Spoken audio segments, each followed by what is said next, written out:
Good morning. Good morning. Good morning.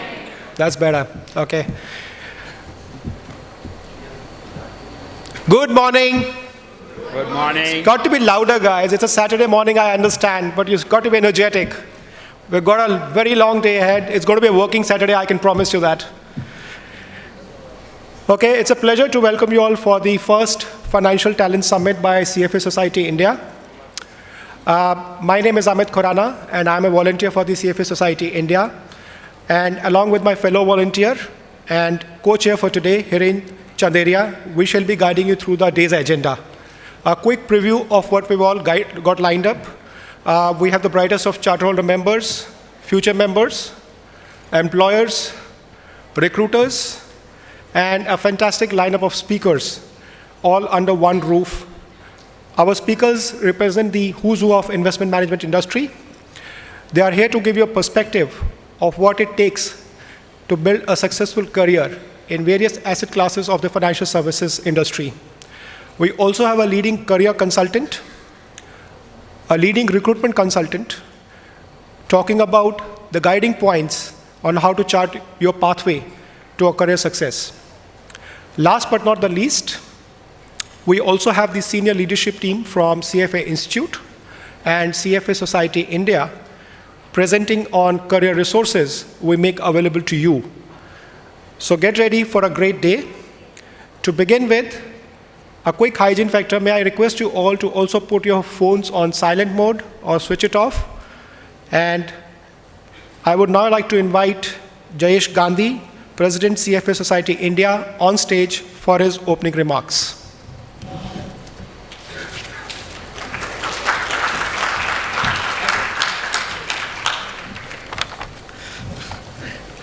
Thank you, Amit. Again, I'll say good morning. Wonderful. That's a lot better.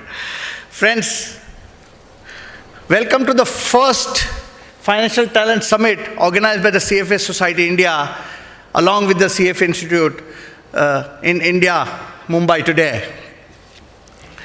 This is a maiden offering, and we believe and we hope that the events and the learnings today will meet your expectations and you'll go home well satisfied with the outcome and the learnings that you have today. Friends, we all know that the CFA Charter is the most respected, most sought after, the golden standard for the investment and finance industry today in the world. However, the principal reason why all of us, including myself, we took the charter was to boost our careers, right? Learning and knowledge go hand in hand with career opportunities. And we all hoped, and we do believe, that the CFA charter will give us the fillip, the necessary push that our careers require. But as I realized very soon, and I'm sure many of you will also, if not already, is that getting the CFA charter is a necessary condition, but may not be the sufficient condition for you to get your dream job. Friends, let us look at the environment today, the environment of our industry today. And I will not be exaggerating if I say that many of you who are getting the charter or are pursuing the CFA program are doing it at a very opportune time. The financial sector, the investment industry in India has been doing quite well over the last decade, but if you see the situation today, in the last 2 years, the growth rate has actually accelerated. Our industry, the investment and the finance industry, is growing at 2 to 3 times that of the GDP. So, in a way, I can say that the industry actually started to boom. Our PM talked about Achhe Din in his election campaign. Well, for our industry, the Achhe Dins have already started to come. The currency demonetization, which happened last year, might have impacted the Indian economy, the real economy, but was a big boon for our industry. what it did, the action that the government took against illegal money, illegal cash, which was largely going to real estates like gold and real estate, have got channelized into financial savings. So what demonetization did was financialize Indian savings, and that has been a huge boost for our industry, the financial services industry, and we have started seeing numbers flow massively in the last 10, 12 months since demonetization. So all the action from the government, from the regulators, from the leadership of our country is helping to boost our economy, our industry. Let me talk about each and every segment now. For example, capital markets, equity and bond markets, they've had a dream run. Our indices are at all-time high. Not only that, the industry that I represent, which is the mutual fund industry, has seen massive flows coming into. We've had probably the best year that we've had in probably last 2 decades. Insurance industries are seeing huge amount of inflows. The investment bankers have had a best year, record number of IPOs and fundraising happening, both on equity side and debt side. I'm pretty certain most of the investment bankers will be making great bonuses this year. For commodities, an entire new set of categories of alternative investments have been approved by SEBI, and new PMSs offering alternate asset class alternative products have come out, and those assets also growing very, very fast. Some of the top insurance companies in the country, both general and life insurance companies, are going to get listed very, very soon. And again, there has been stupendous growth in the insurance sector, and I'm pretty certain that the listing will lead to further growth and further momentum in the industry. The real estate and infrastructure sector, the first set of invest REIT got listed. Remember, this is a $1 trillion industry in the US, and we are just beginning to start in India. There can be tremendous growth in this sector. And again, this is formalization of the real estate and the infrastructure industry, financialization of the real estate and the investment industry, which is happening, just began to happen in India. Entire new set of banking licenses have been given. Small finance banks have started to emerge. Again, massive amount of recruitment and massive amount of growth happening in the banking sector. Post the economic crisis in 2008, where our country, along with the world, suffered, our growth rates have come back. Our economy today, estimated to be around 2 trillion, is likely to become a $5 trillion economy by 2025. But guys, the investment and the finance industry grows at pace twice that of the economy. That means our industry will grow 4x in the next 10 years. Why am I giving you all this data? Why am I talking all these statistics? It's because I'm not only very bullish, but I think it's a great opportunity for professionals, particularly those pursuing and getting CFA charter, to take the advantage and the benefit of great growth which will come in the industry. Does that mean that there are no challenges? No, there are challenges. The dichotomy today is that while there are jobs and new opportunities, there are a large number of CFA charter holders and our members who are looking for better careers. Newer jobs require newer skills, newer learnings. And those young graduates who have just cleared and have no experience are actually have a difficulty deciding which segment and which sector to choose from, subsector to choose from.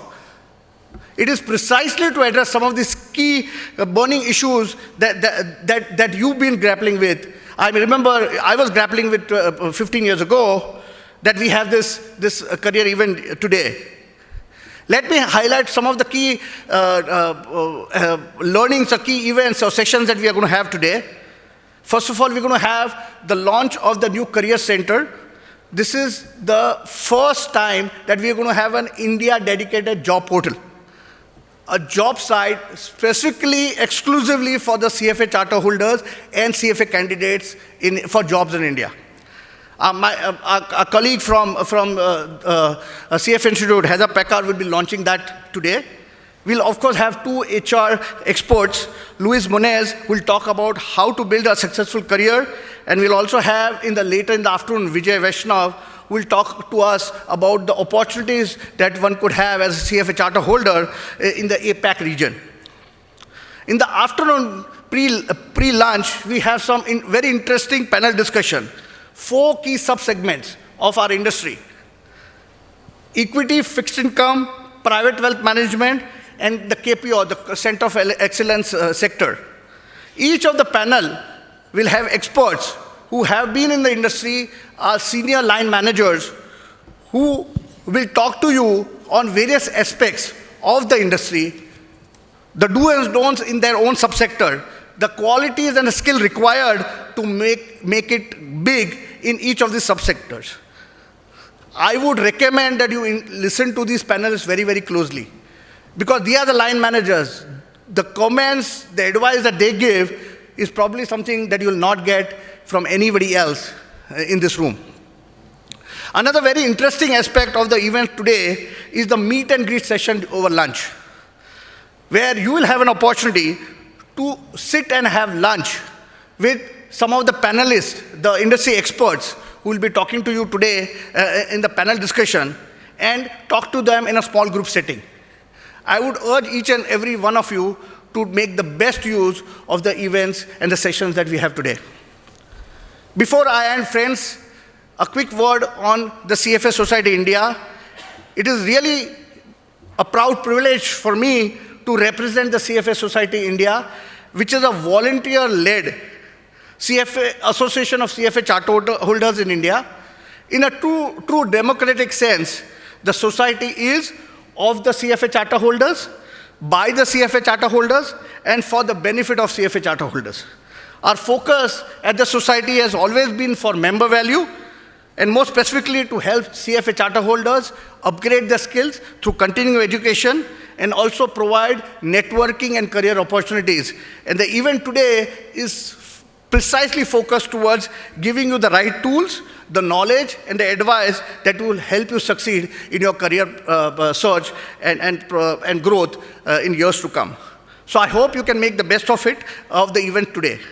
Let me stop here and thank you everyone for listening to me, and good luck to you all. Thank you very much.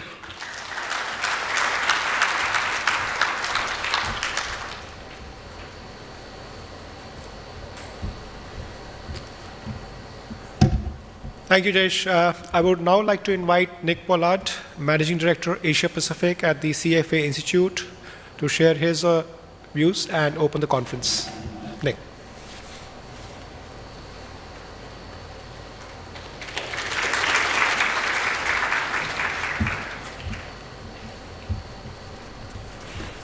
Well, thank you, Amit, and Jayesh, a very passionate start to today. I hope your energy and enthusiasm has got the room warmed up, because it's slightly cold. Can I just do a small test, please, of the audience first? Amit said that we'd have lots of audience interaction. Can you stand up if you're already a charter holder?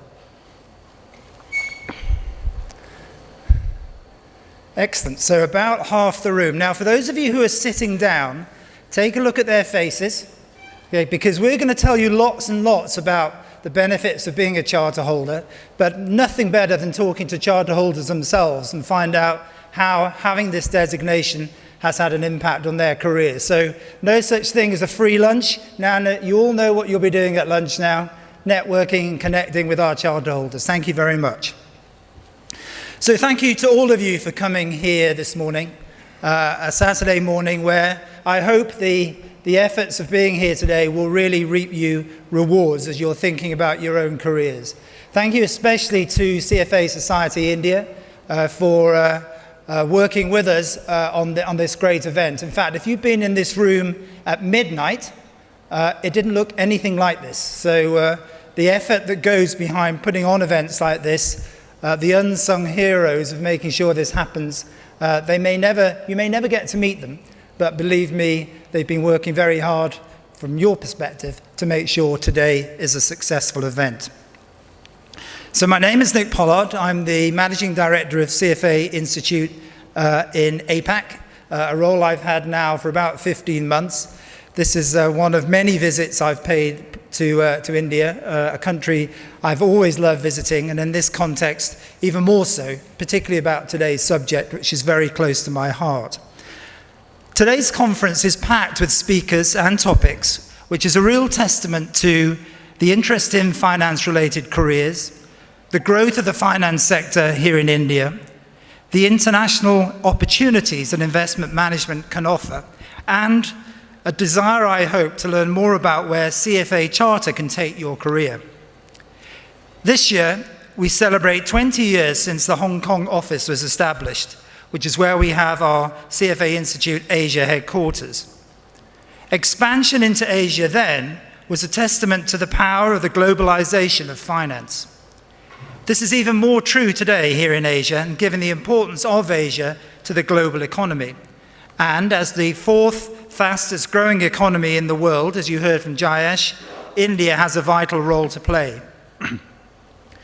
Now, everyone in the audience knows us for the CFA exam, one of the most prestigious and demanding financial credentials in the world. But we are much more than just an exam. We are a community of 150,000 investment management professionals, all at the top of our game. Our focus is to advance the investment management profession, which in turn helps markets to serve the public interest. And we do this in three ways. We develop future professionals who are technically proficient and committed to ethical principles and a code of conduct that is reaffirmed every year. We are committed to delivering value to charter holders. We do this through continuing education events and conferences such as this one. We publish books, blogs, and speak on topics that are relevant to investment practitioners. And we help to build market integrity through our advocacy efforts with local regulators and policymakers. Above all, we connect people, institutions, and governments. At this conference, connections will be made amongst employers, industry experts, and financial talent, relationships that we hope will flourish over time. Relationships that come about because of a shared connection, the CFA program, and the level of determination and motivation required to pass. Let me bring this closer to home here in India for charter holders and for candidates. Being the world's second most populous country presents tremendous opportunities. The Indian economy is expected to double to US dollars 5 trillion over the next few years. The number of high net worth individuals is growing rapidly, along with the wealth management sector. Employers and human resource leaders tell us that being relevant in finance today goes far beyond attending a top university, that international qualification certificates demonstrate a clear career plan, a specialist knowledge, and can help individuals compete more competitively for positions in the investment management industry. Investment management professionals must understand the complexities of financial systems, operate within those systems, and differentiate enduring changes from short-term fads. For practitioners, being relevant means an ability to quickly understand new practices and be ready for change. CFA charter holders are relevant because the exam stays relevant. We keep a pulse on what skills employers are looking for in today's job market and what research is taking place at the world's top educational institutions, which is why, for instance, fintech is being added to the curriculum in 2019. Employers tell us that an understanding of and appreciation for artificial intelligence and machine learning, as well as big data analytics, is moving from specialist to generalist knowledge. Employers also play a big role by shaping the investment world in which you may be working in.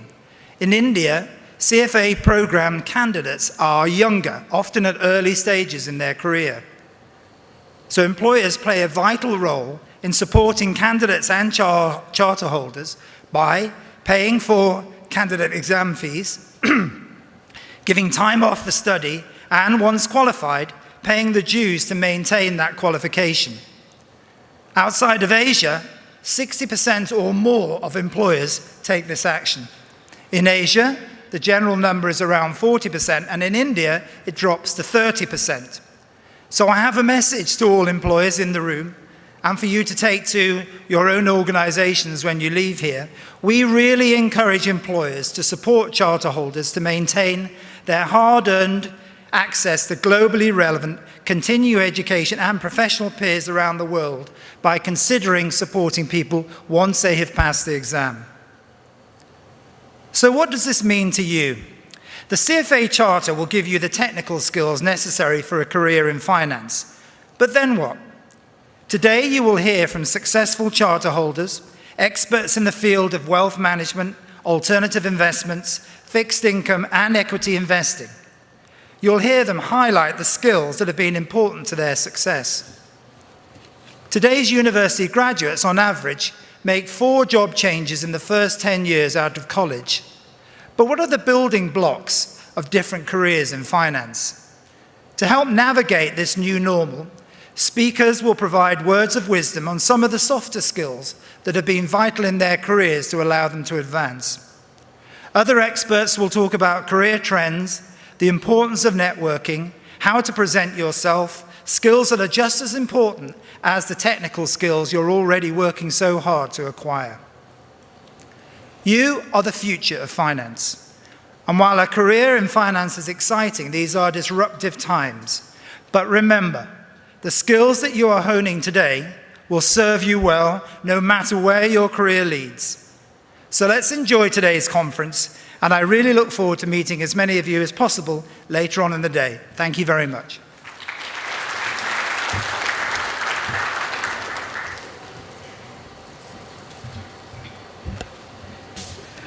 Good morning, everybody. Thank you, Nick. To build your career, you need to know what are the resources available at your disposal. And the next session, the first session of the day, is precisely that. May I now invite Heather Packer. She is the Director of Career Management Services at CFA Institute and is leading and developing the organization's provision for career services and resources for members, candidates, and member society. I'll also request Amit to hand over a plant to her.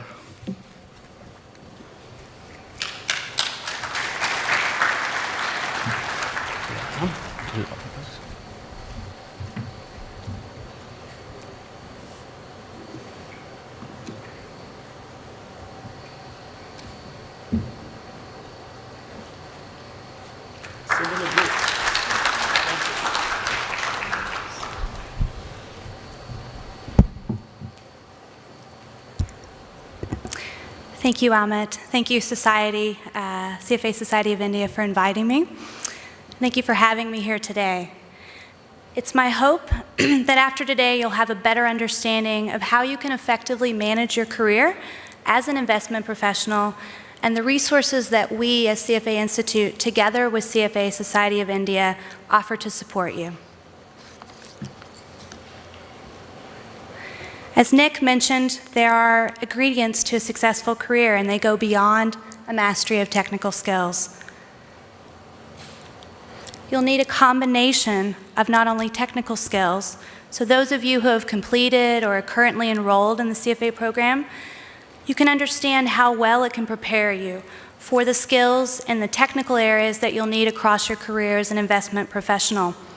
But having strong technical skills and keeping these up to date over time alone is not sufficient. Employers are increasingly recognizing the value of the CFA Charter and the difficulty of earning it, and it can be a signal of your commitment to upholding the highest standards and your ability to work in any market. However, to differentiate yourself in a very competitive market, you'll also need to master soft skills or professional/business skills and be able to apply some techniques to intentionally and actively manage your career. It's very important that you invest in yourself the same degree of care and attention that you put into managing or supporting the management of a client's portfolio. So what are soft skills and why should you care about them? You can think about them in 3 categories. Interpersonal skills, that is communicating, getting along with and working with, or leading or managing others. self-management skills like self-confidence, stress management, personal credibility, and then more generalized business skills like planning and organizing, creativity, and analytical and problem-solving skills. How you'll put these skills into practice will vary across your career, depending on the role and the stage that you're in. But a general principle is that you'll need to continue to build these types of skills over time and keep them up to date, just as you do your technical skills. So think about a situation that many face, and many of you have probably faced early in your career stage, trying to land that first job role in the profession.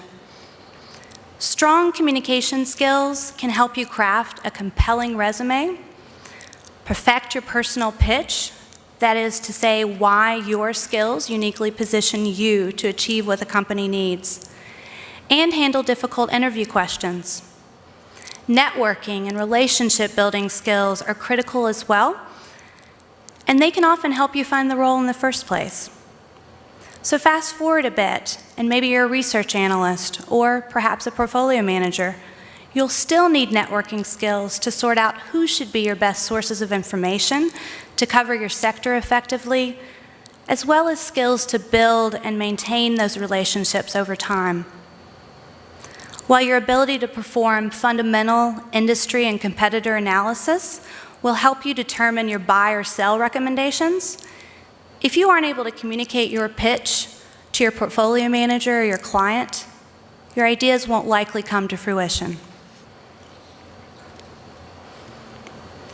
So now that we've talked about two of the key ingredients for a successful career, let's focus on how you can bring it all together with the principles of effectively managing your career across all of its stages.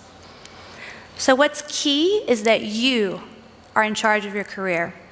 And all of this is an iterative process. Your career, no matter what stage it's in, like your life, is a journey and not a destination. If you're still a student, maybe you're thinking about internship opportunities to help you get your foot in the door in the industry. If you're already working in the industry, maybe you're thinking about whether and how your current role can evolve into a career path or the next stage of your career and how to get there.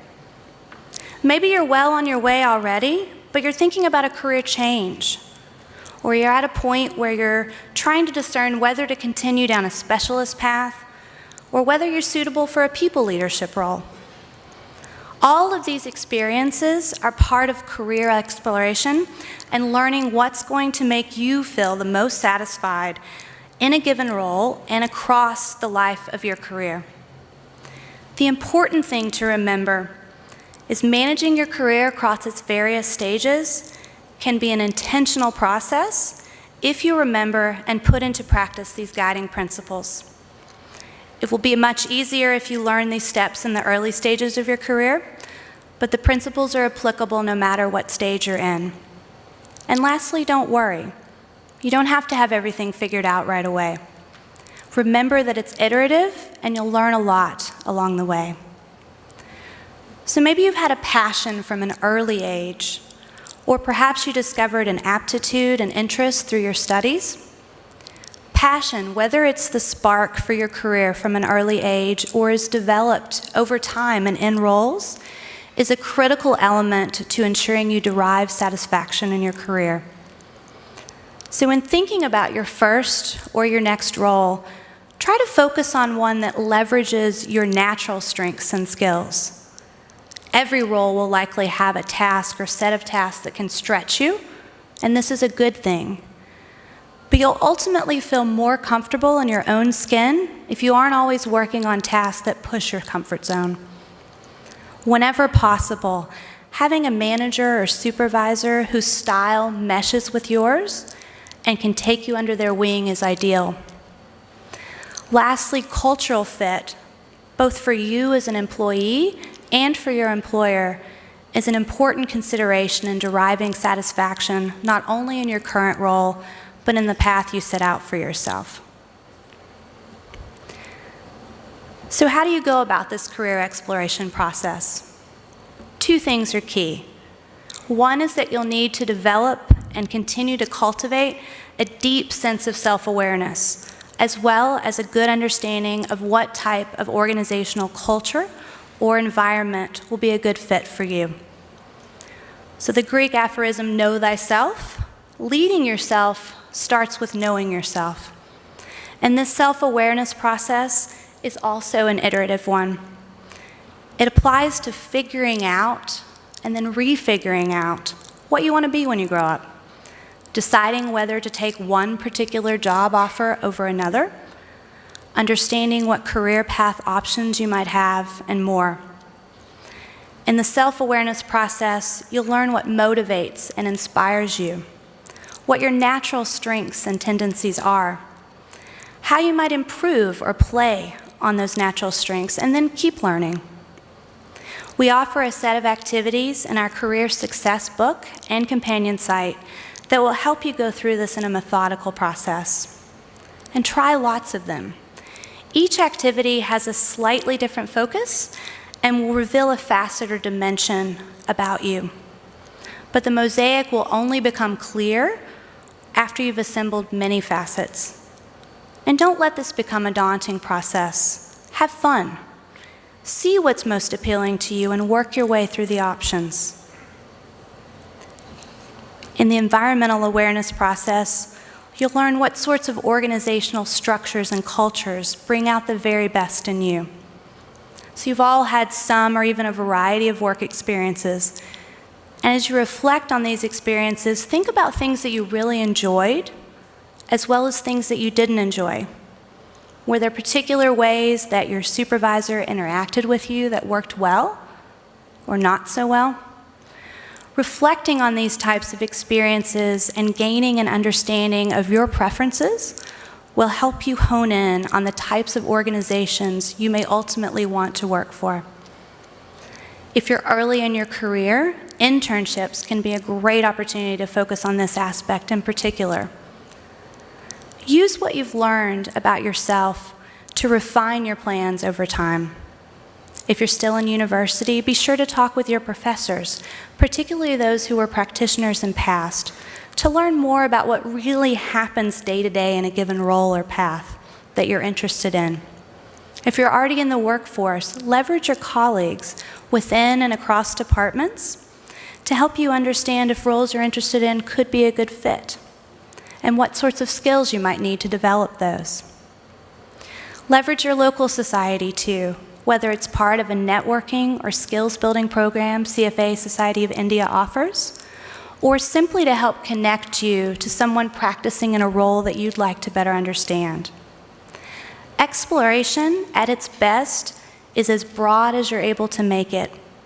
And if you track what you're learning over time, you'll be much better prepared to make decisions in your career that might otherwise seem daunting. Remember the early career example of communication skills needed to land a job? These exercises also go a long way toward helping you clearly and concisely articulate your unique value proposition, your personal pitch, to companies when you're looking for initial employment or advancement opportunities. Pursuing the charter and even earning the charter can differentiate you in a stack of resumes, but being clear and able to express your unique value that you can bring to the organization is key to getting an interview, performing well in the interview, and ultimately getting an offer in the end. The last stage in the process is measuring your impact. As with the two other elements, this is an iterative process that you'll ideally be doing throughout your career, and there are life cycles. So in the early stages, you're essentially laying the foundation and demonstrating your potential. As you evolve more towards mid-career, you'll likely be determining if maintaining a specialist path or moving towards a people leadership role is right for you. Everyone in every role has some degree of impact, and developing self-awareness about your current versus your desired level of impact does impact your career trajectory. What's key is gaining an understanding of what's expected of you in a given role, how you think you are performing or demonstrating particular skill sets, and how others actually perceive that you are performing. There can be gaps between what we think of ourselves and what others think of us. Networking is a useful process that can facilitate this, so developing a broad range of relationships across any organization you work in can give you helpful perspectives. And don't forget that sometimes friends and family members who know us best of all can often tell us things that we really need to know, but we may not want to hear. By way of example, some of you are in some level of CFA program by the raise of hands earlier. You're probably already working in the industry in some capacity. So imagine that you're a junior analyst and aspire to a senior analyst role or a PM, or perhaps you're already in a portfolio manager role and you have C-suite aspirations. What sorts of skills should you work on improving and learning well before then so that you can be ready when the opportunity presents itself? Do you need to work on relationship management and communication skills like influencing, persuading, or getting others aligned towards a common goal? If you intentionally cultivate skills across your career in this way, you'll help ensure that you're the best candidate when opportunities arise. So to bring it all together, you'll need to apply what you've learned about your skills, interests, and personality as a screen for any role or path that you're considering. If you layer on what you want in an organizational culture and are actively engaged in self-monitoring and seeking external input on the impact you're making, you've solved the essence of the puzzle of intentional career management. So some things to consider. Are you introverted or extroverted? Are you a good storyteller? Or are you a stick-to-the-facts data kind of person? How comfortable are you with ambiguity? What's your comfort level with risks? How quickly do you come to decisions, and how do you feel about them afterwards? Do you like to be the center of attention, or do you prefer not to stand out too much? What sort of work-life balance do you need? What sacrifices are you willing to make in the short term, in the long term? Putting this self-awareness process into considering a role is really critical, particularly for the passion part of it. If many of the tasks in your day-to-day life don't inspire you in some way, you'll likely never develop a true passion for your work. That doesn't mean, however, that you'll love every part of your role, because it is called work for a reason. So some very broad generalizations applying that self-awareness. What kind of client do you want to serve? If you have strong relationship management skills and a desire to make a personal connection or impact on others, consider private wealth or private client type work. You might be better suited for equities than fixed income if you're extroverted, can tell a story well, comfortable with risk, and are more of an intuitive decision maker. If you really like to focus on credit analysis and want to spend more of your day crunching numbers than pitching ideas, and really don't like to do anything like marketing, fixed income could be a route you want to explore. Would you feel constrained by focusing on a limited set of levers like small cap or value investing? Hedge fund could give you variety that you crave. If one of your strengths is an ability to see a good business model despite its current execution and a solid way forward to make it work, you might enjoy private equity. Do you have a strong appetite for risk, a good read of people and character, and a deep interest in consumer trends? Venture capital could be of interest. These examples are just scratching the surface of how you could apply some principles to intentionally manage your career. CFA Institute and CFA Society India are here to help you. Together, we provide a vast array of resources and tools in many formats to support your career development. I'll describe several of these and show some screenshots, But please stop by the Career Center exhibit for live demonstrations, to discuss any of the resources in deeper detail, and for assistance in creating a job seeker profile on the new Career Center, the best way to ensure that you're searchable by employers seeking talent. In addition to the Career Center, the global site I can demonstrate today launched earlier this year, and it features job opportunities across the globe, as well as access to resources on job search, career management, and soft skills. We also offer CFA program candidates and CFA Institute members access to a platform called Career Tools that can help you manage your job search, build your resume, and access related resources. I mentioned the Career Success book and what we went through in terms of the exploration process and framework for career management is key to that book. We have that book available online on a companion site. And we also have a variety of virtual content that's accessible on demand, including monthly webinars and 2 podcast series. At the local level, CFA Society of India offers over 100 live continuing education events each year, including 2 to 4 marquee day-long global level conferences for learning and networking, workshops and master classes for skills development, evaluation, resume writing, communication, and professional training. CFA Society India members have access to a local coach for mentoring. And the Society provides scholarship opportunities for CFA program candidates. Last year, more than 700 scholarships were awarded, a ratio of about 1 to 3. An India-specific career guide was produced last year and is available both via the local society and the CFA Institute website.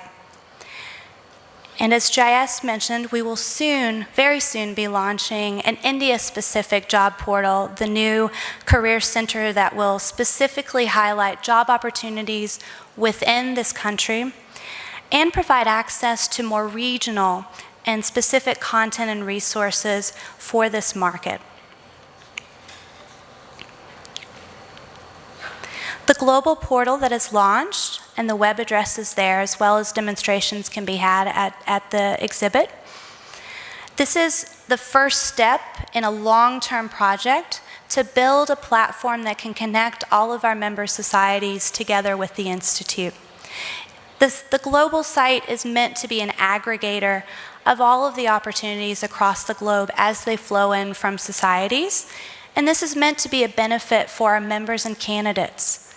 Some of you may consider that you want to leave India for a period of time to gain some experience somewhere else and then come back in a different role. If you want to do that, it's very difficult right now to go find job opportunities across all the society offerings in the US or Europe. The Global Center will help you aggregate that and provide access to it. You can also use the Career Center to search for job opportunities by location or keyword, to browse job opportunities based on the type of function or role that you're interested in, and to explore content on job search, soft skills, and career management, as well as browse and learn more about featured employers. This platform, as well as the India site that will launch soon, is open and accessible, but you will need your CFA Institute login for 3 transactions. So creating and maintaining your profile and uploading your resume will require a login.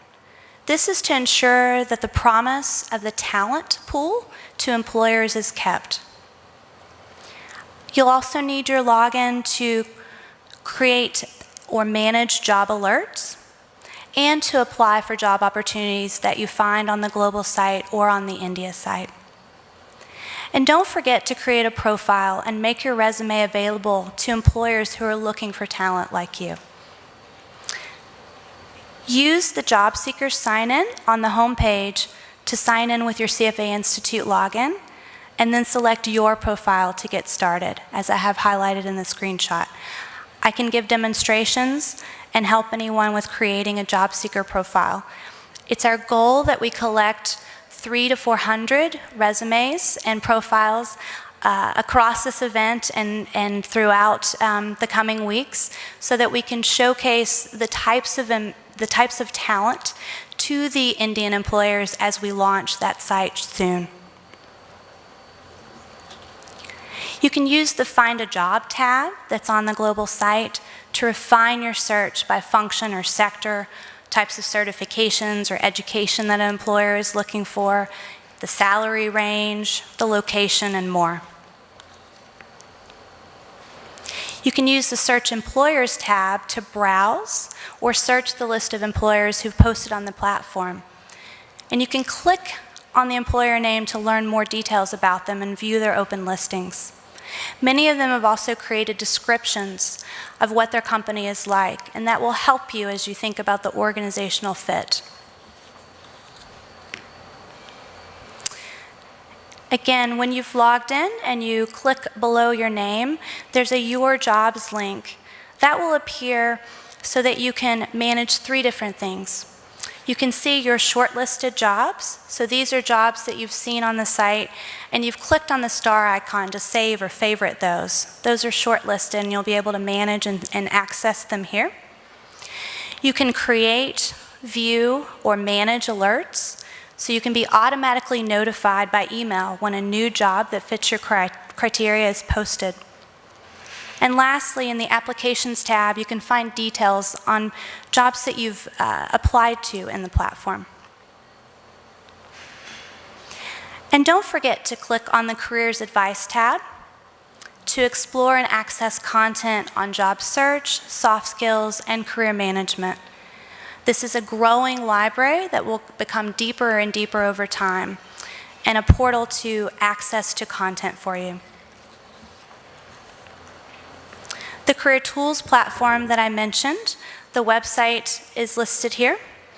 You can go through our site to access this platform. CFA program candidates and members have access to this platform, and it offers a learning plan and self-assessment tools, some of which I mentioned from the career book. You'll go into the Career Tools platform to use some of those self-assessments. These can help you clarify your goals. It also features a resume builder and CV creation tools so that you can quickly customize your documents for each opportunity and store them.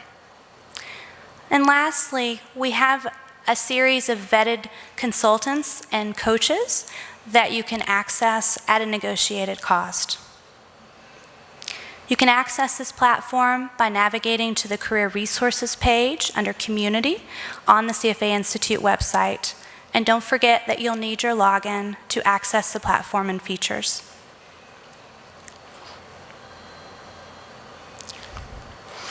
The Resume Assistant, these are some features under Resume Tools in the Career Tools platform.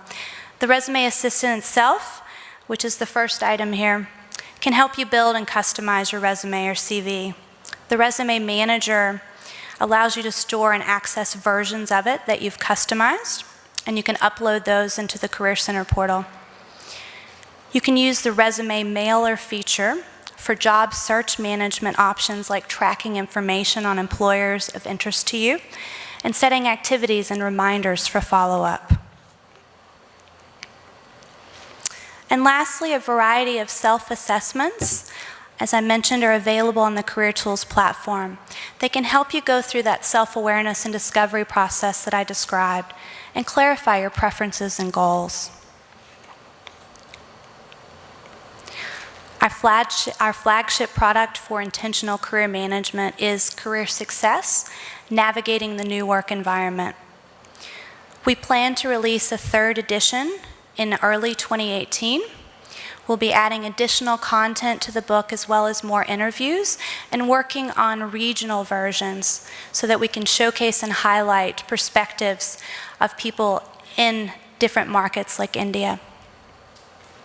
We've committed to 5 editions in total for the career book, and you can access it online and I encourage you to engage in the activities we discussed earlier. The short link is just go to our website and then /career success. Lastly, you'll find the Career Resources Library also available on our website as an easy way to access content, including our virtual and on-demand resources like the monthly webinar series, archives of past webinars, and 2 podcast series, Career Conversations and Words of Wisdom. On October 31st, we will be offering an India-specific webinar, and you can come to the site or contact my email, pick up my card at the exhibit. It will be about breaking into the industry in India, and I encourage you to register for that webinar.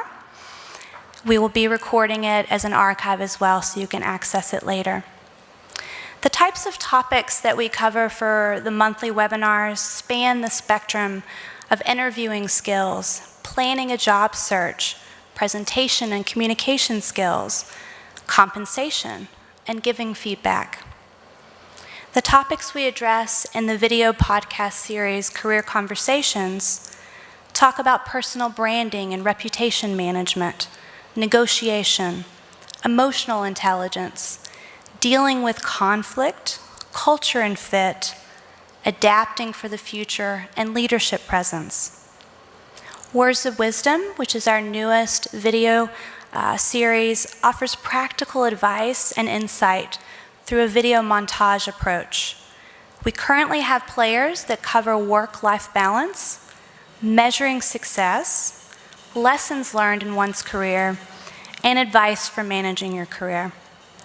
Our goals are to release 1 new player in the Word of Wisdom series every quarter, and topics upcoming will include overlooked skills, advice for entrepreneurs, mentors and mentoring, and taking your career across borders.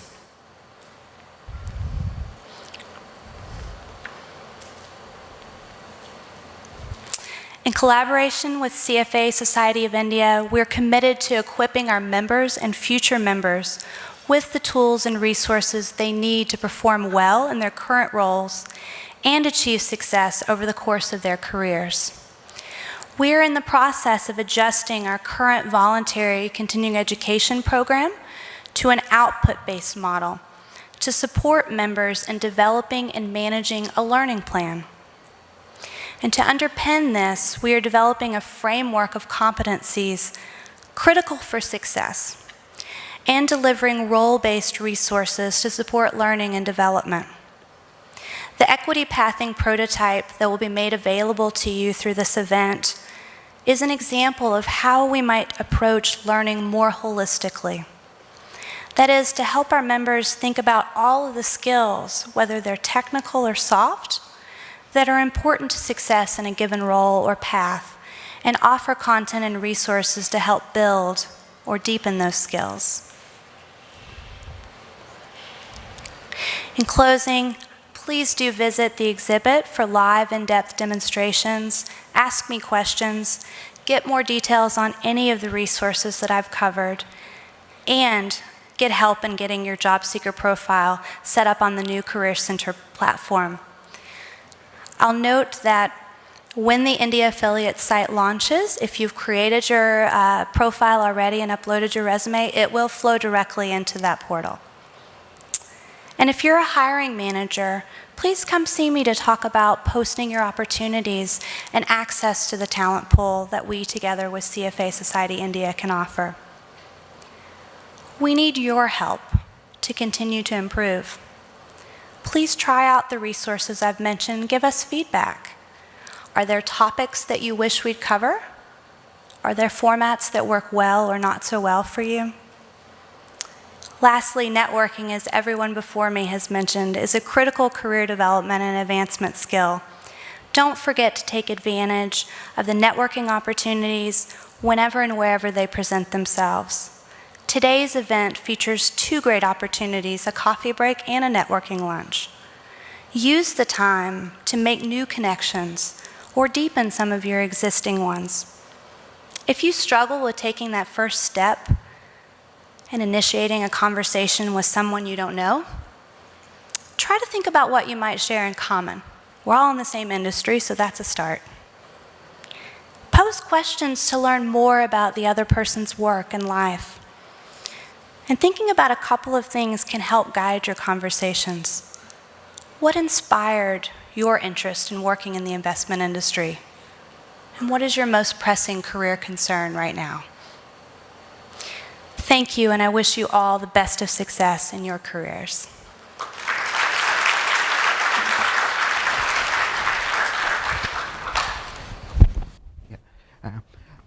Thank you, Heather. We have a couple of questions for you.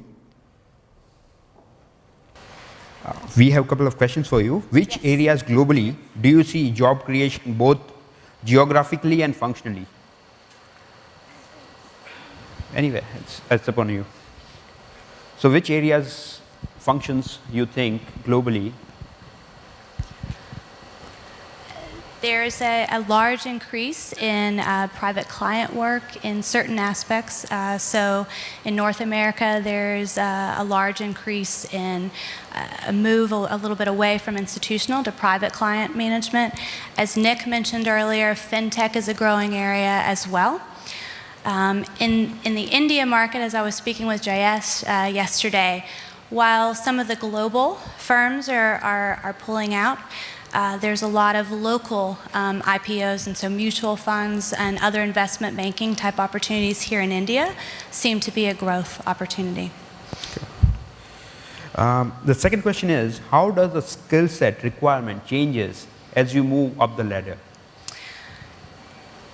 In essence, many of the skills that you'll build that I talked about in terms of soft skills, they'll just express themselves a little bit differently depending on what your role is over your career. But in some cases, there will be new skills that you'll need to develop. So technology skills you'll need to keep up with for sure. But soft skills build on themselves too. So some people think about leadership skills as specifically people leadership skills. But you need to lead yourself, and you need to learn how to lead without authority and influence others. And so those gain and grow in importance as you develop your career and gain more experience. Do you have any tips for effective networking? That some of them you already shared, but it's a question that has come. How do you network for cross-border careers? How do you find mentors outside India? If you can throw some light on that, and how does career service help people find job outside India? Thank you. I had some of those questions at my booth earlier. Obviously, in-person events like this are a great way to connect with people. Working with your local society, wherever you are, can connect you to people. But another thing that can be overlooked is your social media presence. So really focus on building your LinkedIn profile and using different opportunities, looking at the job postings that we have to see where are those employers that are hiring.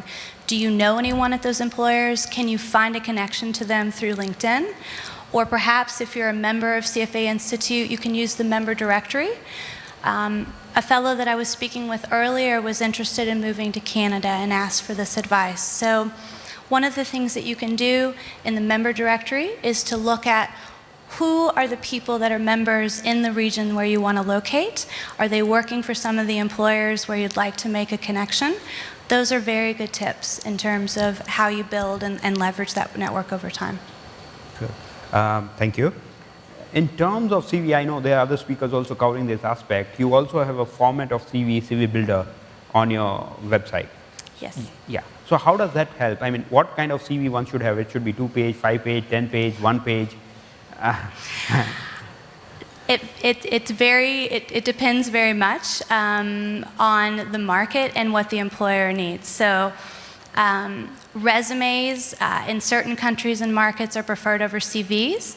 CVs can be more academic in nature, but not necessarily in this market.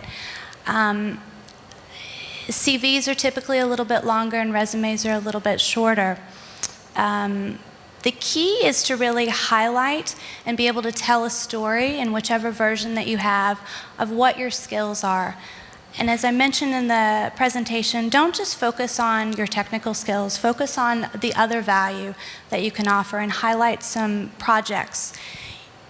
connect your social media to your resume or your CV so that employers can go out.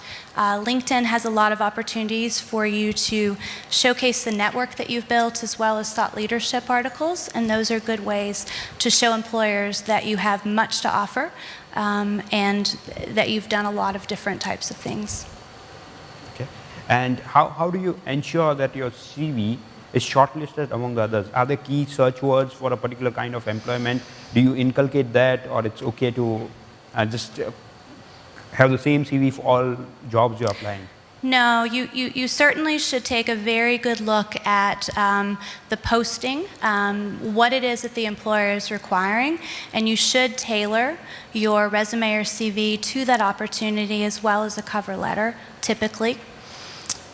That's sort of the best approach. So one size does not fit all. Look closely at what that employer is asking. And if you know someone who works in a role like that, ask to see samples of what they've done and see if they can help you. Yeah, you also touched upon a very important point, a covering letter. Do you think that's very important, and is it required? Does the HR manager get this covering letter? It can be required in some cases and in some cases not, so you'll look at the posting to see, but typically cover letters are a good opportunity for you to sum up very quickly what you can bring to that employer. So in most cases I recommend that you do create a cover letter and make it specific to how you can bring value to that opportunity. Okay, great. Thank you, Heather. May I request Jayesh to give her a memento, appreciation of thanks.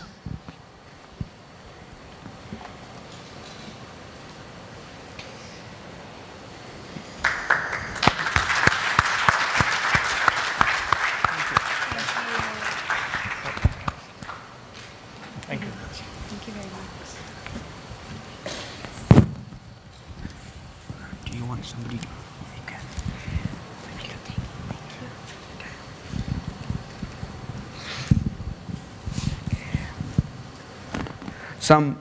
Some housekeeping announcements.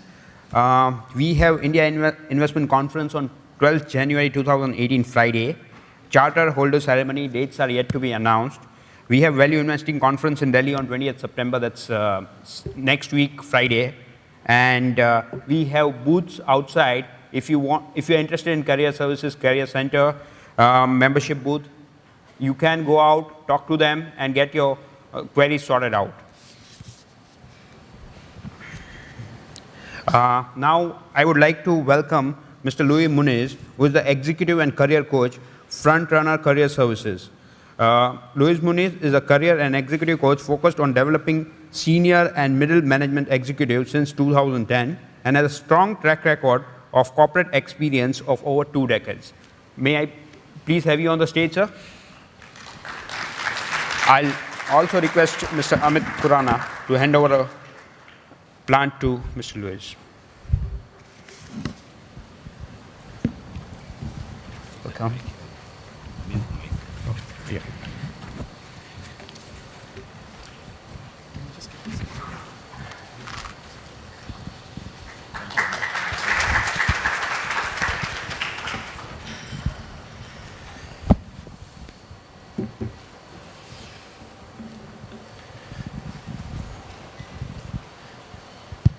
Good morning, everybody. I can't hear you. Okay, that's great. So thanks for this opportunity, Amit, Vidhu, and others who have invited me here. I've been working with CFA now for some time, run quite a few programs for all of you guys, and this is just another wonderful opportunity to talk to all of you. And I'm hoping to cover 4 or 5 topics today. But before that, let me first try and get to know all of you, because I think, as Stephen Covey said, it's important to first seek to understand before being understood. So I'm just going to do some very quick surveys, give you a little bit of exercise. I'm not going to ask you to stand like Nick asked you to do earlier, but just to raise your hands, okay? So the first is total experience. By show of hands, how many of you here have over 15 years experience? Not that many, and they're mainly in the front. It's not a good sign, okay? How many have between 10 to 15 years experience? A few more, okay? 5 to 10? Okay, that's a lot more. And less than 5? Wow. That's the most of you guys here are, okay, with less than 5 years. Okay, there's another cut. I think I know the answer because based on the experience, but still I'm going to ask. How many of you have been here more than 10 years with the same employer? Give them a round of applause because just a handful of people here.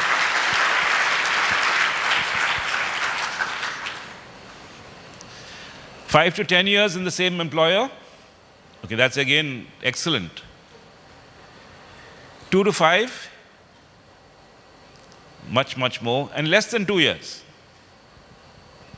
Again, a very large number. Okay, so great. Now, different dimension. Honestly, how many of you have successfully made a career switch in the last 3 years? When I say career switch, I mean moving not to a new role, but to a new kind of job. A new kind of job, a different function, a different geography perhaps, a different sector. Okay, excellent. There's quite a few of you. How many of you are keen to make a career shift now? Career switch now? Only? What about the rest of you? Okay, and I want an honest answer here again. How many of you are struggling to make a career shift? Thank you for your honesty. Appreciate it. Okay, just a housekeeping announcement. I'm supposed to announce that we'll be having some time for Q&A at the end of the session, perhaps 5 to 10 minutes. If you have any questions, there are Q&A cards that you have. You can give it to somebody around in the room. Yeah, thank you. Okay. So let me start first by saying, how do you define career success? Because career success can mean many things to different people, right? So how do you define career success? And I'm going by a definition that needs to be sustainable. A lot of people say, career success is defined as I'm doing better than my peers or my batchmates. What benchmark do you use? Do you use designation? Does the designation vary from company to company or from sector to sector? Your batchmates may be in a different sector. Do you look at salary and perks? Are you sure that your batchmate is telling you the truth when they share their salary with you? What do you really look at? How do you compare career success? Have you thought about looking at the stress that you go through and the other person goes through? Have you thought about the work-life balance that you enjoy versus the other person? So it's not about an apples and apples comparison when you look at your batchmates. It has to, it's often an apples and oranges comparison. Therefore, you can't use batchmates as a way to compare. Is it about being designated as high potential talent in your company? Right? Everybody loves it when you're told that you're high potential talent. Let me tell you the truth about this. It's a label given by HR and my managers to make sure that you're not looking for a job elsewhere. They want you to be on, they want to take more advantage of you, and therefore they give you this talent, high potential talent. Potential is what you define yourself. It's about what you want, where you want to go. It's not about labels that other people give you. Okay? Is it about creating a long-term career plan and executing it? What do you think? Let me ask you a question. We're in September 2017. Go back to September 2014, 3 years ago. And I know the answer to the question, but I'm still going to ask you. Go back to September 2014. What were you doing then? What is your role in September 2014? And did you think that you'll be what you are today? Is there anybody who can say yes to that? One person. Almost everybody, sorry, two. Almost everybody cannot, because the answer is no.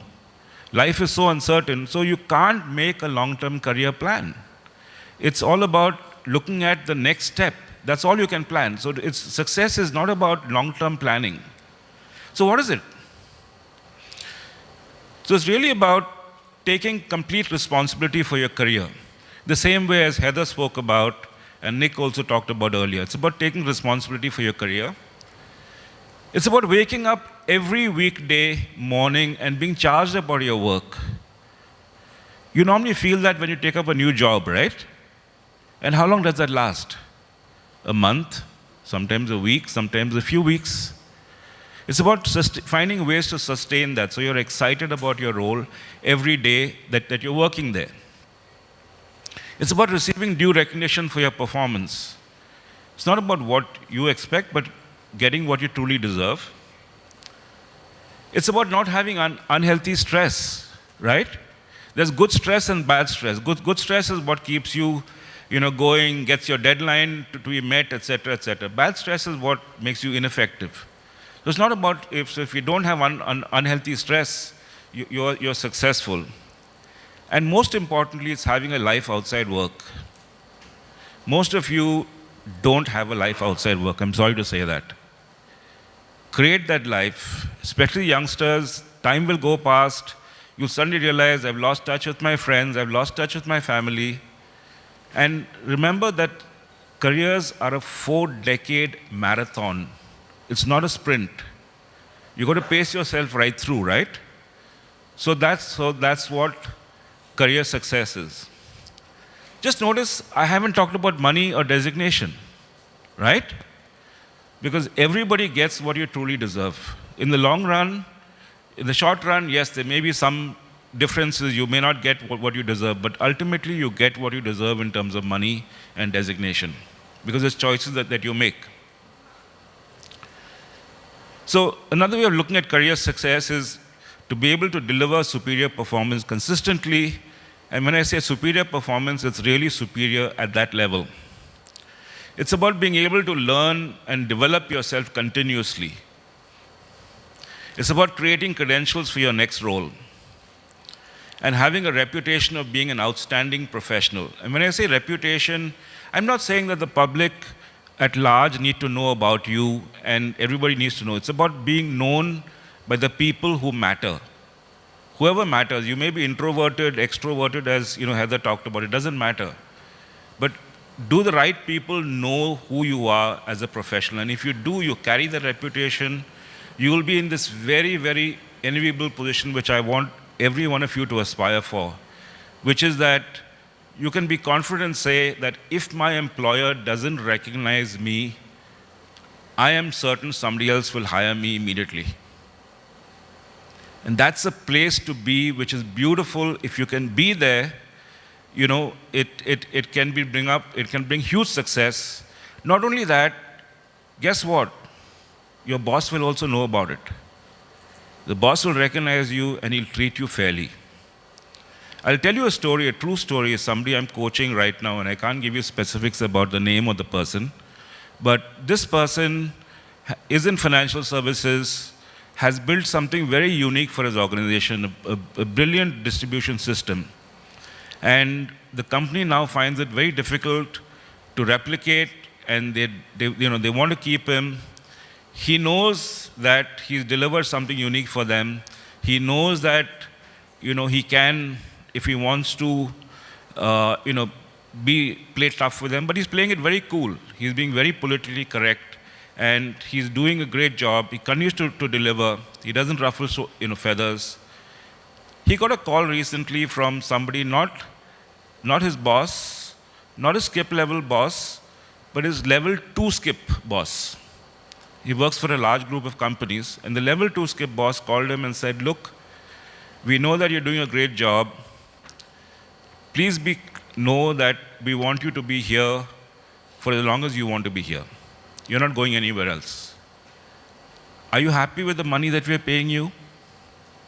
Can you imagine an organization asking an employee, are you happy with the money that we're paying you?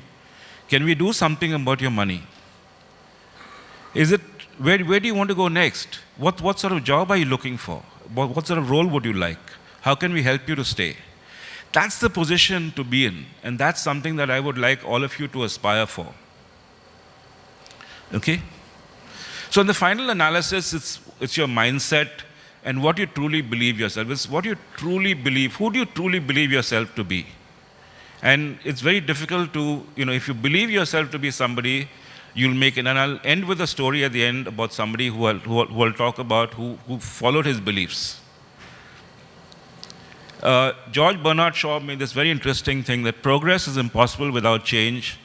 Those who cannot change their minds cannot change anything. And this is a statement that I would like all of you to note very carefully. That the greatest danger in times of turbulence is not the turbulence. It's to act with yesterday's logic. And this is said by Peter Drucker, who died quite a few years ago. And he said this in the 80s, well before the turbulence came up in board. But it's something that a lot of us faltered even today. That we approach life in the same way we approach our careers, we approach our jobs in the same way as we approached it a year ago, 2 years ago, 5 years ago. And that's the biggest danger. Okay? I'm just checking myself for time. Okay. So, let me ask another. Raise of hands. How many of you have heard of the term Gen Flux? Anybody? Wow. Okay, nobody has. Great. I thought at least somebody would. So I'm telling you something new. Okay. So, what does Gen Flux mean? And I want all of you to aspire to be Gen Flux people. The first is, everybody's heard of the term VUCA, right? So I don't need to get into the term VUCA. But what does VUCA mean in today's world? What is the realities of the VUCA world? First is that our institutions, whether it's academic, whether it's corporate, whether it's financial institutions or government, they're all out of date, right? Everything is out of date. Secondly, the long career in a similar role is dead. You can't stay beyond a particular point of time. It's only for a finite period, right? That's the reality of today's world. You can't rely on established business models for any direction. Have you thought about a business model of how people, for example, most of you are in investment management. How are people making their investment decisions? How are they now making their investment decisions today? Right? It's all different. I mean, today, are there agents who are doing, who are basically, do you invest directly or do you go through an agent? Most of you invest directly, right? The silos between industries are breaking down, that we all know, right? How many of you used a technology company to come to the venue today? I'm talking about Uber, right? You use an Uber, you use a technology company to use a taxi service today, right? So it's all changing. And the chaos is pretty grim. That I don't need to get into detail, all of us know that. So what does it mean? What does it mean in fact? That we need to change our approach. First of all, we don't need to give up all planning and strategy. Otherwise, we'll be, it'll be crazy, right? If we have to say, it's chaotic, so therefore, no plans, no strategies. Let's go completely by the flow. Let's all become hippies tomorrow, right? Doesn't work.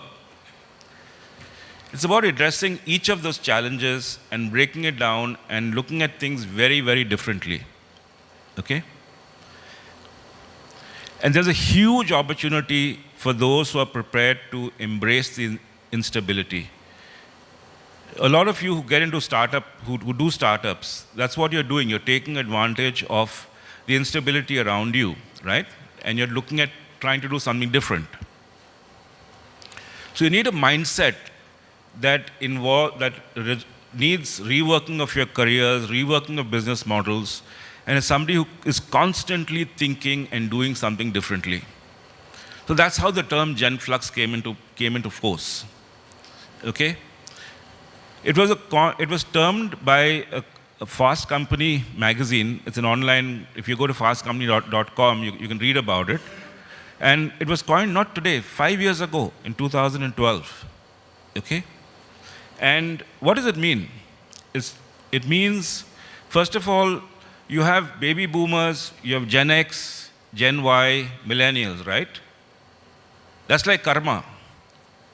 Depends on which year you're born, you get the label. Correct? So if I happen to be born in a particular year, I'm a baby boomer, and somebody who's born, closer today is a millennial, right? But this is not, Gen Flux is not a demographic, which is the year in which you're born. It's a psychographic. It's a state of mind. And the good news is that you can be a Gen Flux professional at any age. So somebody who's in their 20s can be a Gen Flux, or somebody who's a senior citizen like me is also Gen Flux, or it can also aspire to be Gen Flux. Okay? So what does it mean? Our brains are tuned for certainty, right? And stability.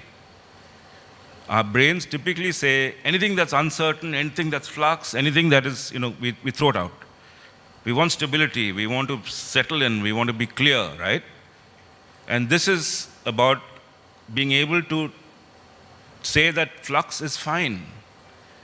And we have to work at being successful at managing the flux and taking it into account and saying, okay, this flux is around, what are the opportunities for me? What is it that I can do? How can I take advantage of the situation? So it's about working and getting that. And the most important skill is the ability to get new skills. The most important skill is to be able to adapt to ever-changing situations. So that is if you want to be Gen Flux, you got to be moving and constantly learning, and it never, never, ever stops, right? It's daunting, absolutely. It's exhausting. How many of you have never worked harder than any other job before? Most of you are in that situation. But isn't it thrilling at the same time to be part of this new era and doing new stuff? So it's all, So the first step, you have to get past the old mindset. As I said earlier, every role has a shelf life and an expiry date. I was working with a client who called me some time ago, and he said to me he was in financial services, he had spent 5 years in his role, and he didn't know where to go next. So he called me saying, I need to plan my career. And he went away. We didn't engage as a coach. He called me again several months later. Louis, I need to see you tomorrow. So what happened? No, what happened is that I've got a new boss, and my new boss suddenly told me that, look, you have spent 5 years in this role, and we can't have that anymore. You have to move, and we're moving you from a sales job to the call center. We're going to run the call center instead of running sales. And this guy was shocked. He didn't know what to do, because he said, it's a great demotion for me. He was in his 40s. He had mortgage to pay for. He had kids who were in college or in school, and he didn't know what to do. So we started working, and he had to reinvent himself and say, okay, fine, I will run this call center. I will see what I can take advantage of this call center and transform it and showcase that I can do something very different, and based on that, I will then move on. We're not entitled to anything anymore, right? Just the fact that you are working in a particular role doesn't entitle you to go to the next role. High potential is a label. I've talked about that earlier. Above expectations, this is the label again that most organizations give their employees, right? Above expectations. It's not good enough. You've got to be at that superior level. And it's not often about politics. People say, politics is, I've been a victim of politics in my organization. It's not politics. It's that you have not been agile and changed and adapted to the situation. That is the main reason. I'm sorry, I'm running out of time, so I'm just have to speed up things. You need to focus on building your credentials for the next role. You need to create a succession pipeline to expedite the move. That's something that a lot of people don't do, is that they don't build successors to their role. You need to look at it and not at the end. Get your successors in the first year of your job, and train them up to take over your role, because you're going to move, and then when if they are doing part of your job because you're training them, you are able to do stuff to prepare yourself for your next move. And therefore, that's very important to create the success in. Retain your career destiny for internal moves. And there's a story that I've shared in my book, which I'll be talking very briefly about later. But there's a story there about Shalini Pillai, who's the head of HR at KPMG.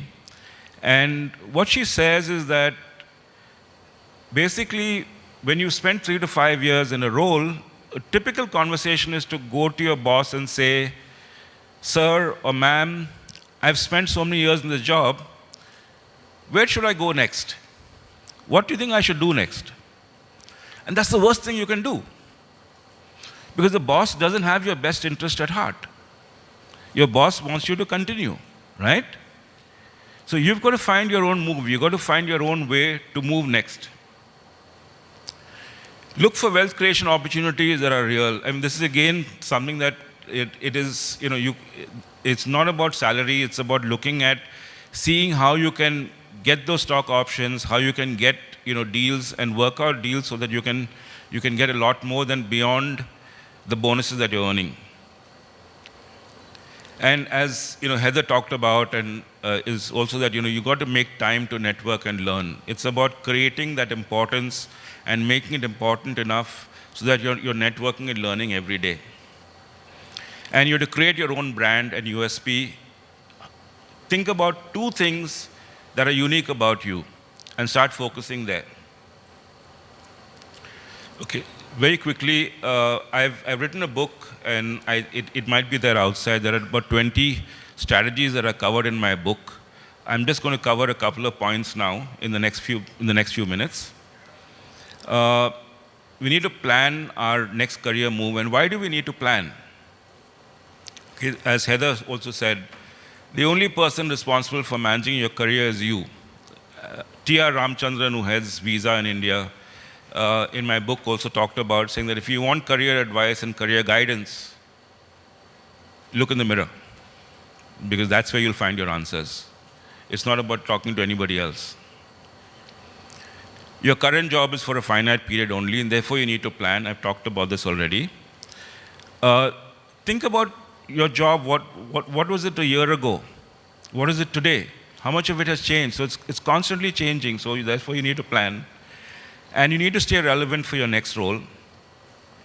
And you need to focus on learning new competencies today that you will need tomorrow. So that's the reason why you need to plan. So how do you plan? How do you plan your next move?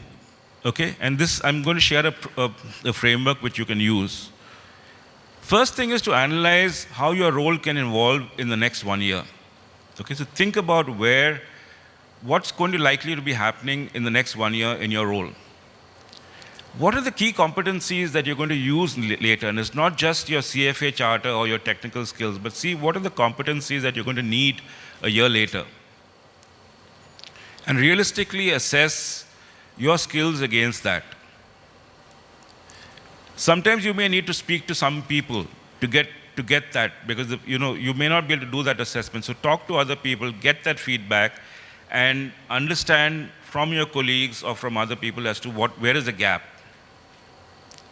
And then take the initiative to discuss the action plans with your boss so that you get a plan worked out, and that's how you're able to plan your next move. Okay? And Marissa Mayer, who's the former CEO of ex-Google and now ex-Yahoo, she made this fabulous statement saying, when you're ready to take the next step of more responsibility, you should start doing your job at the next level. If you do that, the promotion will come naturally. So it's about working at the next level. The other concept I want to quickly share with you is to focus on continuous learning. Okay? And this is what Dennis Waitley, who's a very famous author and consultant, said. All the top achievers I know are lifelong learners, looking for new skills, insights, and ideas. If they're not learning, they're not growing and not moving towards excellence. So you need to constantly learn. And as I said, if you want to be part of Gen Flux, you've got to learn every day. So, technology is changing exponentially. So this is, something that's obvious. Our learning agility needs, is crucial.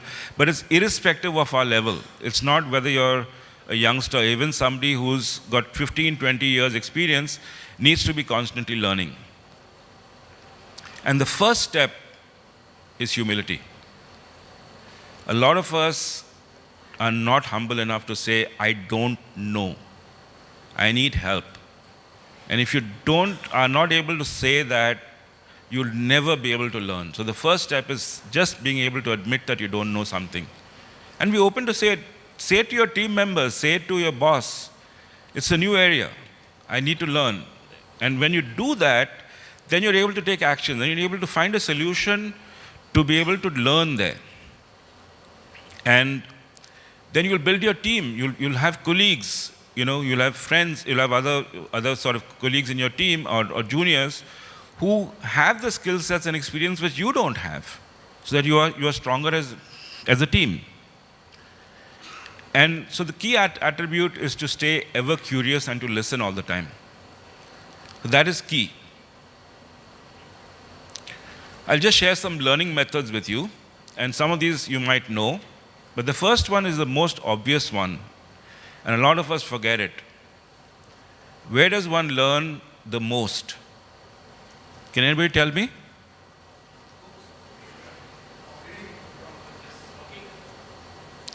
The biggest learning comes on the job. The biggest learning that you can get is on the job. But 70% of your learning is on the job. Remember that. And most people don't think of it as the opportunity. So that is where you learn. That's where you need to learn every day. Yeah, reading is another one, but again, reading is not just books, it's reading online. A lot of people do that, I'm sure. How many of you, just quickly raise your hands, do online courses? Yeah, I expect a lot of people would. How many watch TED videos? I'm sure almost everybody would. How many of you are active on LinkedIn and are actively participating, let me finish, are actively participating in discussions and contributing to groups, in LinkedIn groups which are relevant to CFA and your own careers? How many of you are doing that? Not many. Why not? Why aren't you networking and learning through a tool that's available and free? How many of you have a group of friends, probably batchmates, where you meet and brainstorm ideas regularly? Great, wonderful. And how many of you invite colleagues to chat over lunch on something? They're not part of your team, but invite so that you have ideas that are coming in which are beyond, your regular role.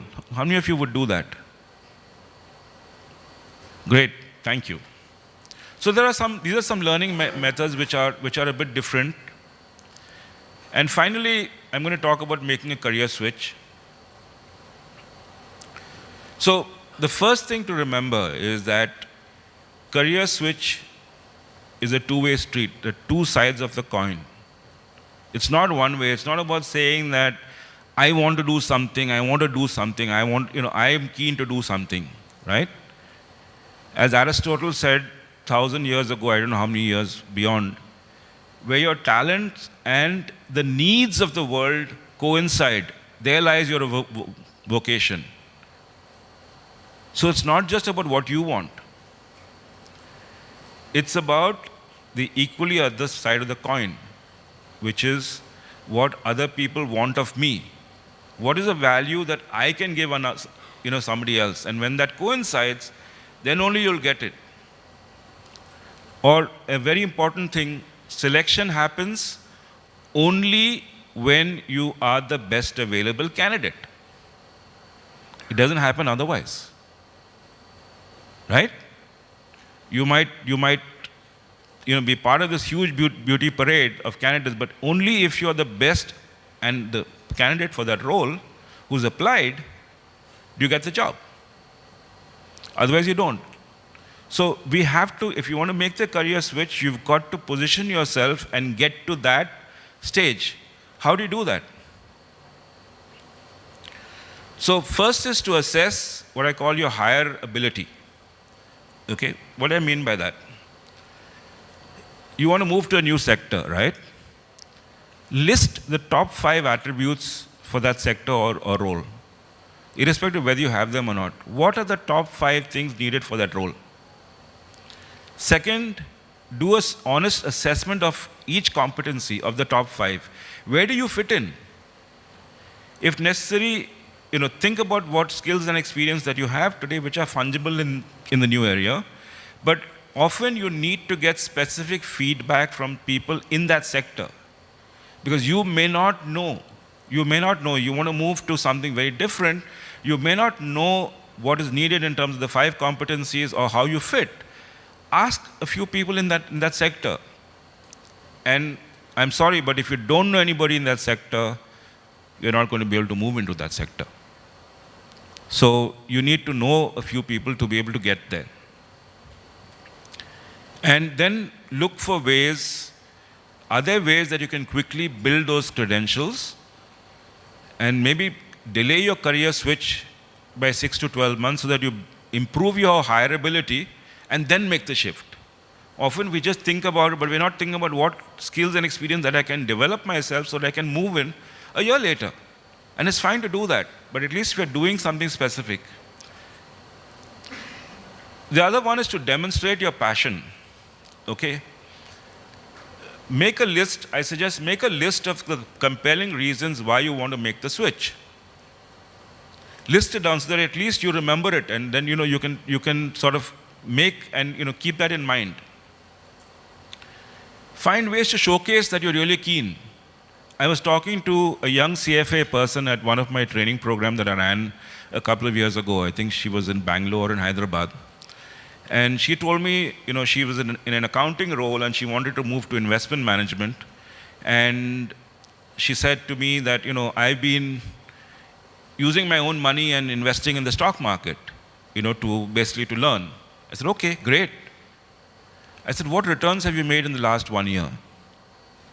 And how did that compare with the benchmarks in indices? She didn't have an answer. So I said, how are you able to showcase your talent of investing unless you can show a track record? At least say, I've put my own money, whatever it is, whatever small amount, but I've started to showcase some results out of it. So you need to demonstrate that passion. Become active in forums that, which are related to the sector. Maybe attend conferences or do stuff relating to that. And find creative ways to learn continuously. So these are the things that you need to do. Okay? Finally, making the shortlist. And that's a very important thing because a lot of people struggle. And my personal recommendation is that if you want to make a career shift, you can't get it through job portals. Unfortunately, you're not going to make the cut. Whether it's a CFA site or whether it is Naukri.com or anybody else, it's going to be very, very tough to make the cut because your CV is not going to come through as relevant and there'll be other candidates. So you need to find ways to break the shortlist. And the first thing is that does your CV or LinkedIn profile showcase your interests or credentials in that sector? What is your pitch book talking about? Create key connections in the sector. So start to do selectively. It's about selective. It's not about random networking, but try to create a few connections, and then find contacts who can recommend you in that sector. And these are not contacts that you created last week. It's about people who can recommend you and make you. And remember, when you're making a career shift, it's very important to remember that you need one role It's not that you're looking for multiple offers. You need to get one person to help you to make that breakthrough. And that's all that matters. So who's that one person who can help you to do that? And there'll be a lot of objections. And the way to do that is to respond by saying, that's exactly why you should hire me. If you know that a question is coming to you, find an answer by saying, that's exactly why you should hire me.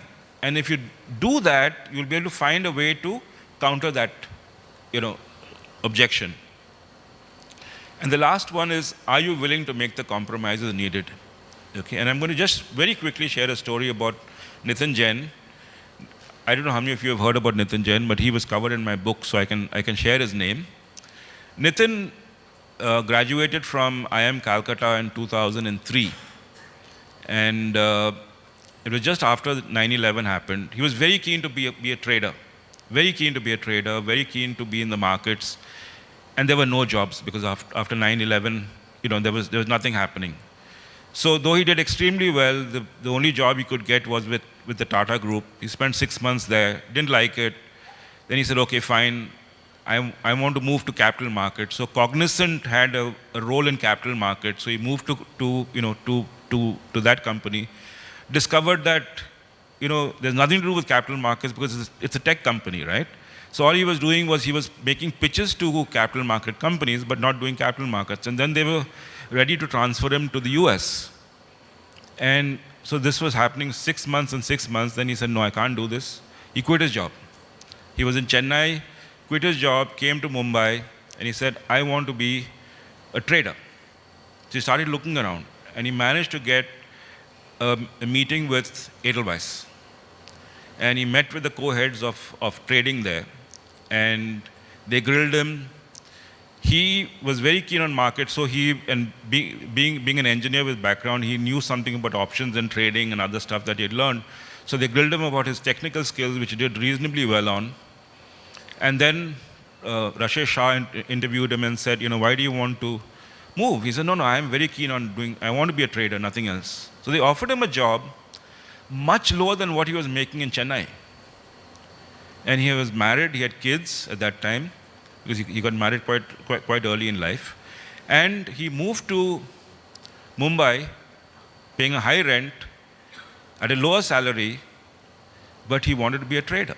And so he took that compromise, but within a year he started performing extremely well. And today, he's the global head of wealth management for Edelweiss. Okay, so he's the CEO, he's probably the number 2, number 3 in the organization. But that is what it takes. So, you have to be able to take the compromise and make the move and showcase your passion. And that's the only way you will succeed. Thank you. Sorry I ran over time by a few minutes.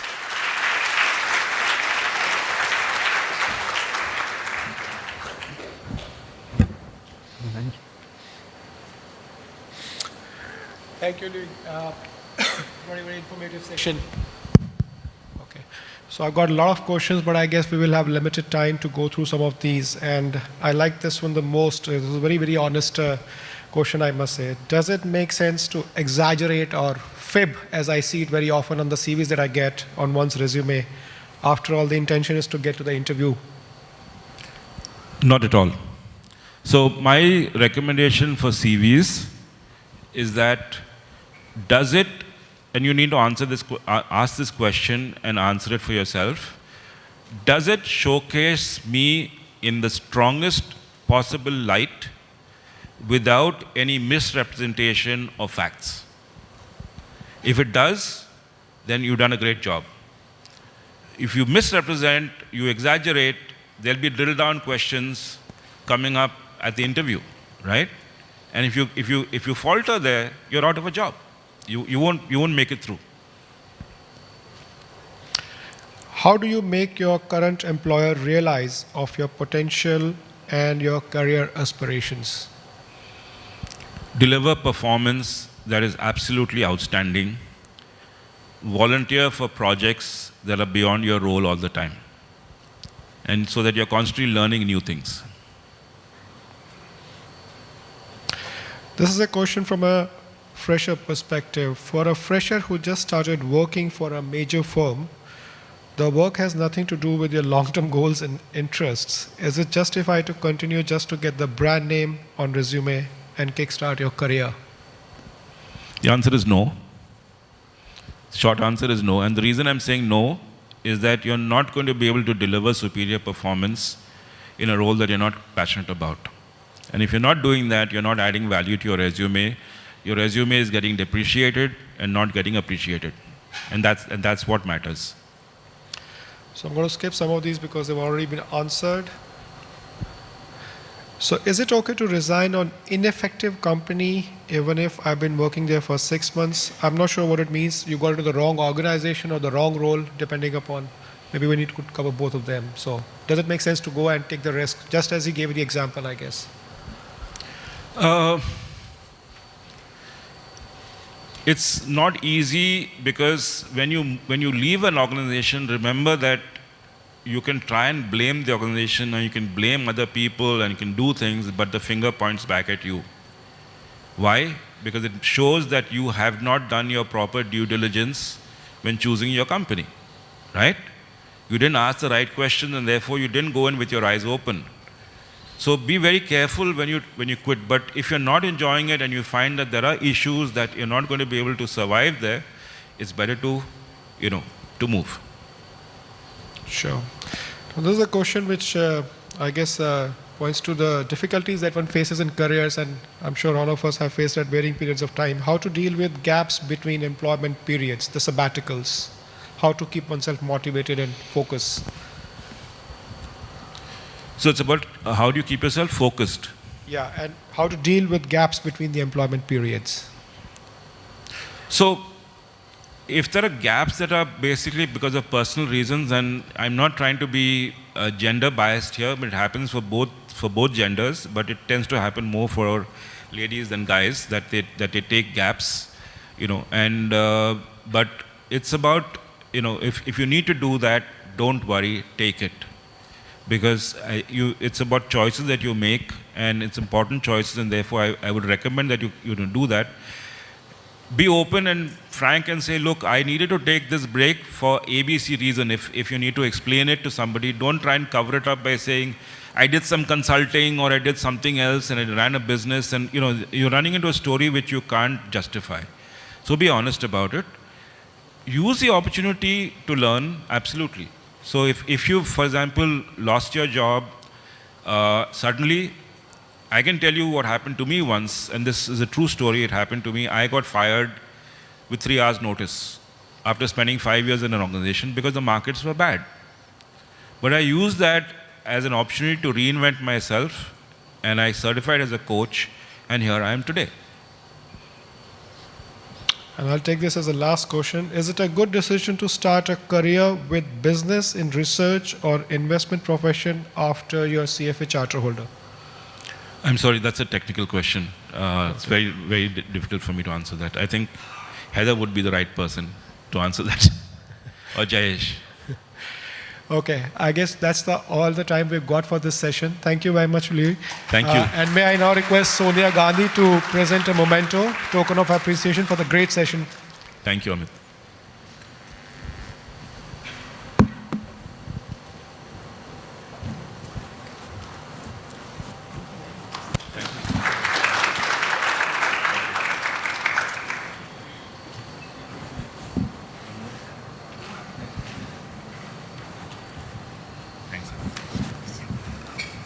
Right, I got it.